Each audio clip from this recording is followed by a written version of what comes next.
लाख रुपए इन्वेस्ट करने के बाद 43 लाख रुपीस वापस आ चुके हैं। 40 लाख रुपए अपनी जगह पर मौजूद हैं। वैसे 1 करोड़ रुपए की इन्वेस्टमेंट किया। कहानी कुछ मेरी इस तरीके से है, मैंने आपको पिछली वीडियो में भी बताई थी कि मेरी अपनी कहानी 12 महीने पहले जब मुझे इसका पता चला तो हमारे पास एक ही आबाई मकान था, सिर्फ एक ही मकान था जो कि हमारे वालिद साहब ने 35 साल में बनाया। 35 साल में बनाया। वालिद साहब के गुजर जाने के बाद वालदा ने उस मकान को बेचने से मना कर दिया। फिर मैंने उसको बेचने के लिए ज्यादा कुछ ख्वाहिश नहीं की कि भी हमने नहीं बेचना, कोई बात नहीं, अगर वालदा को अगर वालिद साहब की खुशबू आती है उस घर से तो हमें उसको नहीं बेचना चाहिए। लेकिन मेरा छोटा भाई है, उसने जिद की और फिर उसने कहा कि इसको बेच दे। जब वो बिका 1 करोड़ रुपए का तो 60 लाख रुपए उसने अपने आईडी में डाल दिए, 40 लाख मैंने ले लिए। ये 40 लाख का हिसाब है। 40 का 42 वापस आ चुका है। 40 जब दिल करे निकाल लें। इन पैसों को मिलाकर कुछ और पैसों से अभी मैंने एक प्लॉट लिया है मॉडल कॉलोनी के पास। मैंने आप लोगों को उसकी वीडियो भी दिखाई थी, तस्वीरें भी दिखाई थी। उसका मतलब ये है कि अब जो अगला साल गुजरेगा, अभी इसमें इन्वेस्टमेंट बढ़ाने लगा हूं मैं, ताकि हर महीने ये जो 3-4 लाख रुपए प्रॉफिट आ रहा है इससे ज्यादा आए, मतलब 5-6 लाख रुपए प्रॉफिट आए, ताकि फिर हम जल्दी से 5-6 महीने में घर बना सकें उसके ऊपर। जब वो घर बन जाएगा तो फिर उसके बाद अगला साल वो भाई भी अपना घर मुकम्मल कर चुका होगा, वो भी 60 लाख एक प्रॉफिट निकालेगा और मैं भी 40 लाख प्रॉफिट निकालूंगा और वो घर हम वापस ले लेंगे जो आबाई मकान हमने बेचा था। ये मेरा मिशन है और मैंने इस काम मैंने 50% काम कंप्लीट कर लिया है। हम लोग सारी जिंदगी गुजार देते एक मकान बनाने के लिए, 35 साल 40 साल, क्योंकि हमें गरीब मुल्क आइडिया देने वाला नहीं है, ऐसा कोई आइडिया देने वाला नहीं। अभी SHO साहब हैं, बैठे हुए हैं, 3 महीने पहले मुलाकात हुई।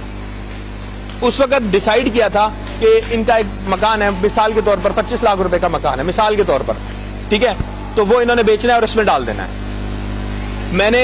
हमारी सरसरी से मुलाकात हुई, फैसला हो गया, ठीक है। आज पता चला हमें कि वो मकान इसलिए नहीं बिका कि 25 लाख रुपए डिमांड करे थे और वो 23 लाख रुपीस दे रहा था। 90 दिन हो चुके हैं इस बात को। ये सोचे कि अगर वो 23 में ही निकाल देते तो 90 दिन में 4,75,000 रुपए कमा लेते। उसी दिन मैंने इनको बताया था कि मेरे पास एक कंप्यूटर ऑपरेटर काम करता है। वो मेरे पास आया, उसकी अम्मी आई मेरे पास, कहती हैं कि मेरे बेटे की सैलरी 1000 रुपए बढ़ा दें।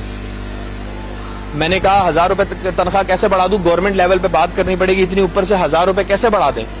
मैंने उसको 1000 रुपए निकाल कर दे दिए। दूसरे महीने फिर आ गई कि मेरे बेटे की तनख्वाह 1000 रुपए बढ़ा दें। मैंने कहा भाई 1000 रुपए कैसे बढ़ा दूं, गवर्नमेंट लेवल पर बात करनी पड़ेगी। मैंने उसको फिर 1000 रुपए निकाल कर दे दिए। जब वो तीसरे महीने आई ना, फिर मैंने उसको कहा, मैंने कहा 1000 रुपए तो मैं अभी भी दे दूंगा आपको, लेकिन आपका काम 1000 रुपए से नहीं होगा।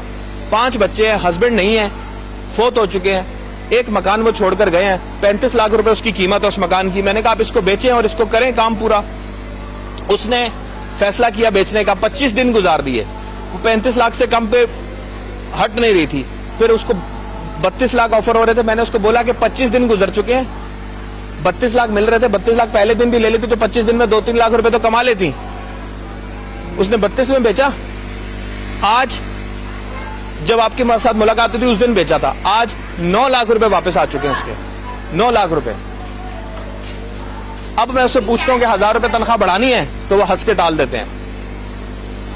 ये बात है। मैंने वो काम बता रहा हूं आपको जो मैंने खुद किया है। वो इस दर्द से मैं खुद गुजरा हूं। अपना मकान बेचकर किराए के मकान में सामान शिफ्ट करके जाने का जो दर्द है वो मैंने महसूस किया है।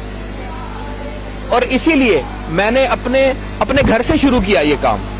मैंने अपने जो मेरे प्यारे हैं, एक मेरी वालदा, मेरा भाई, हमने आपस में बताया और फिर मैंने कम से कम 20-25 लोग जिनके साथ मैंने 10-15 साल काम किया है, उसमें एक आजम भाई भी हैं। हम आजम भाई के बहुत मशहूर हैं कि उन्होंने आप लोगों को यहाँ पर दावत दी। कराची यूनिवर्सिटी की यूनियन के नायब सदर हैं। अब क्या हुआ, इनको भी मैंने बताया था। इन्होंने भी इन्वेस्टमेंट उस वक्त नहीं की। आज इनको बहुत खुशी है अपनी इन्वेस्टमेंट करने की, लेकिन खुशी के साथ अफसोस भी है कि देर से क्यों की। मुझे जब पता चला मैंने उस वक्त